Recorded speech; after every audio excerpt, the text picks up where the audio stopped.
Today I'm going to talk about the FTK Imager. This is similar to autopsy, so in a way I kind of have a little background on this, but I will walk you through this. So you have your file, which you can bring in all your files, your evidence files, attached files, imaging mounter. You can create an image disk, capture memory, obtain project protected files, excuse me, and then you have your exit. And then on your view, you have your toolbars, your evidence tree, your file list, your properties, your hex values, your custom content source, your icons, your list, your details, show hex position values, reset docked windows, modes. This is expand your compound files, your automatic IE, your text, your hex, and then you have your help for your user guide and about.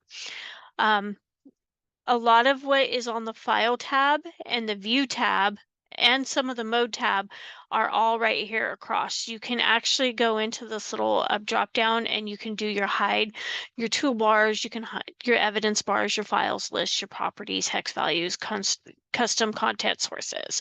So you can customize this to way you want to do this.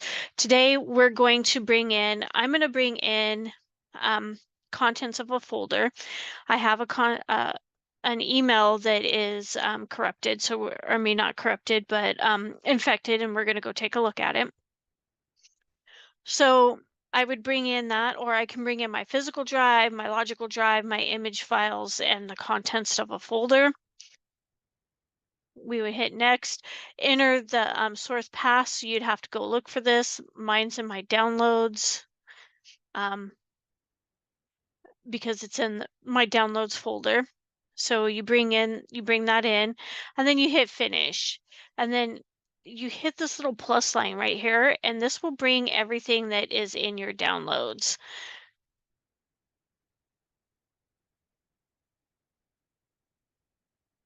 It obviously it took a minute. It usually doesn't, but it obviously took a minute for me. My cape zip, so this is in my downloads. Anything that was evaluated with capes, my targets, my modules, anything that you want to bring in, you can drill all the way down and you can see everything in here. You can bring in all these different items. We're not going to bring in that, but we're going to bring in this header challenge. So this is a email that is actually corrupted. And you can click on this, and this is all going to give you the hex in this area.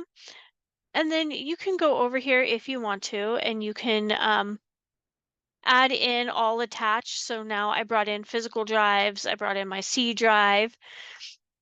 We can go over here, we can do an image mounting, an image file. I don't have one that is currently in my, I don't believe I have anything. No, I don't have anything that it would bring in. It would be totally, let's see. Yeah, I don't have anything that's going to be an image file at this point, but you can bring in an image file. You can remove all evidence. So if you hit this takes away all your tree, and you can actually just bring it back in by going and adding if you wanted to. This removes all the evidence items, which means anything that you have done in here and everything. These two are kind of hand in hand. It removes everything for you. Create a disk image. You can create a disk. You could do physical, logical contents of a folder. You can do the multiple of a CD, DVD. There's all kinds of different things that you can do in here. You can contents of a folder. And since we have the contents of a folder, you can just kind of walk it on and it tells you you've chosen to create. You would hit an image of the contents of the folder, you would hit yes, and then you would browse to the path that you would want to put it. I'm going to put it on the desktop.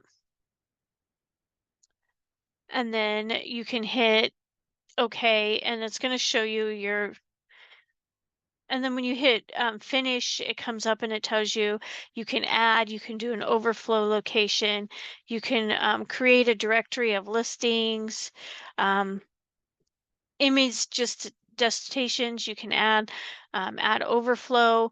This is where else, this is another folder where you could put it. Let's make new folder. And we're going to put new folder and hit OK. It's going to tell you it would be disabled if any overflow, that's fine. And then in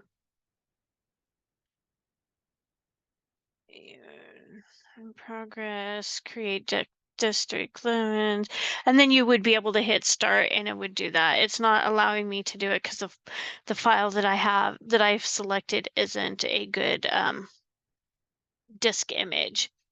So you can export your disk image once you create it. You have your logical image that you can create. You have your add custom content image.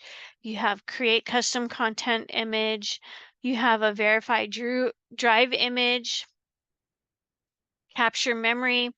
Then you have obtain protected files. So I actually have an email on here that is protected. So we are going to look at that.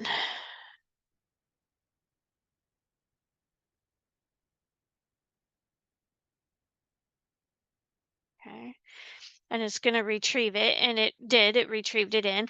Any one of these right here are actually protected files. So this one, it was a protected file. You can do export. I clicked on it and it came up with export, import, export bash, add custom content. Um, again, you have your export files. You have your encryption. You have your hash list. You have your export directories. You have your IE text or hex viewers automatically. Right now we're sitting on view files in hex format.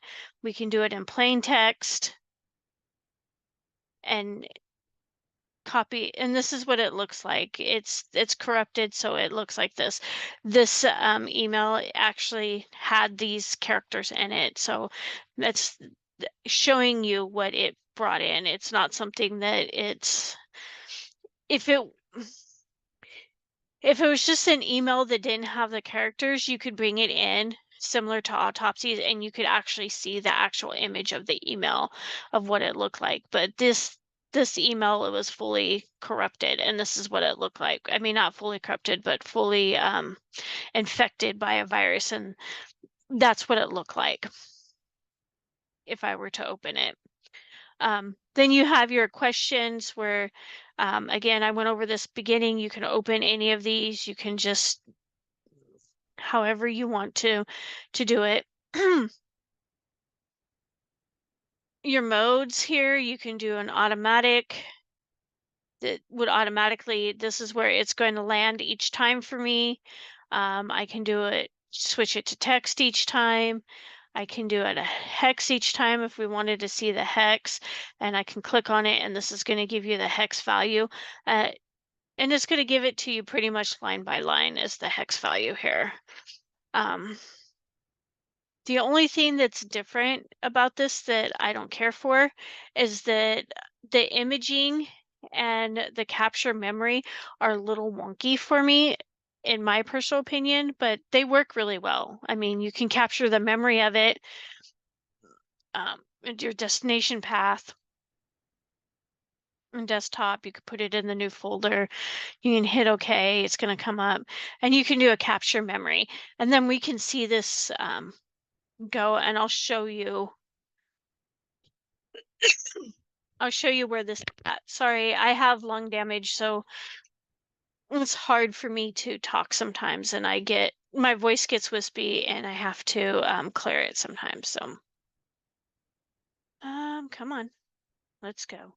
But once this is done, we can actually see it in the folder.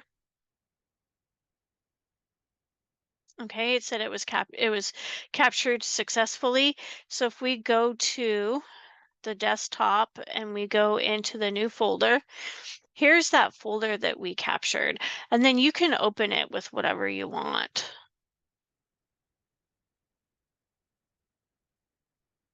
Hmm,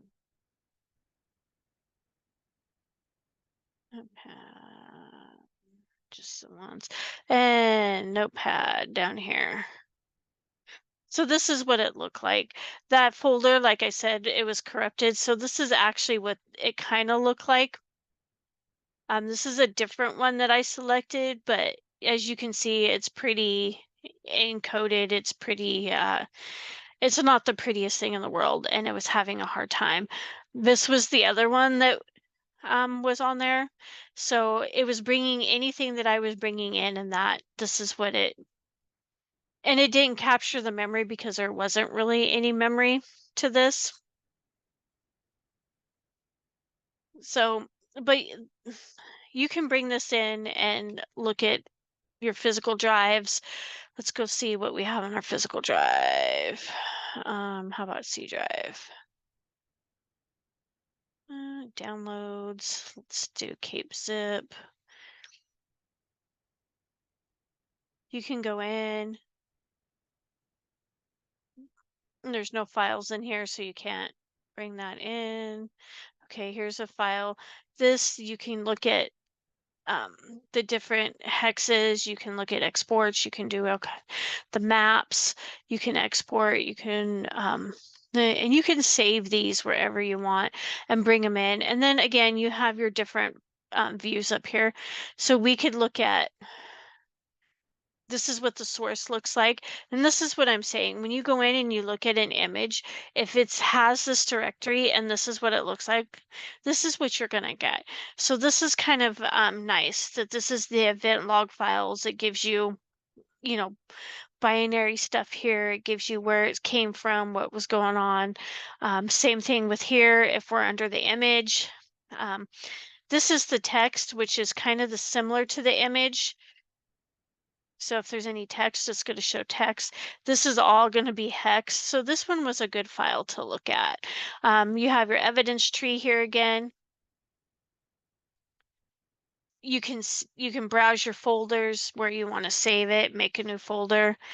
Um, so yeah, this is really good, and you can save if you have any of these saved and you want to look at any of these, if they have any types of folders or anything in them, you can go in and look at these and see where they are corrupted by either using the text hex viewer automatically.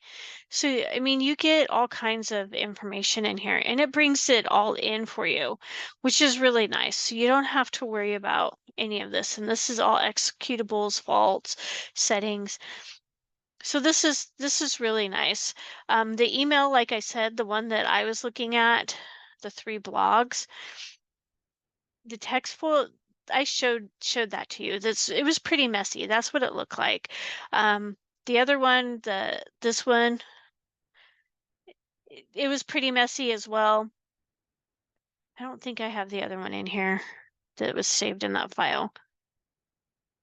But as you can see, it just depends on what you have that you wanted to go in and take a look at.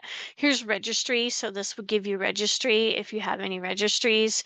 It gives you, again, you have your hex, so to give you hex, your file if it had any files in there. Let's see.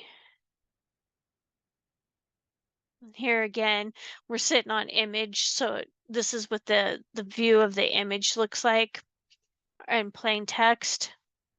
This is the file in hex format.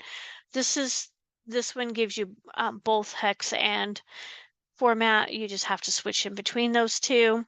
You can capture memory of it.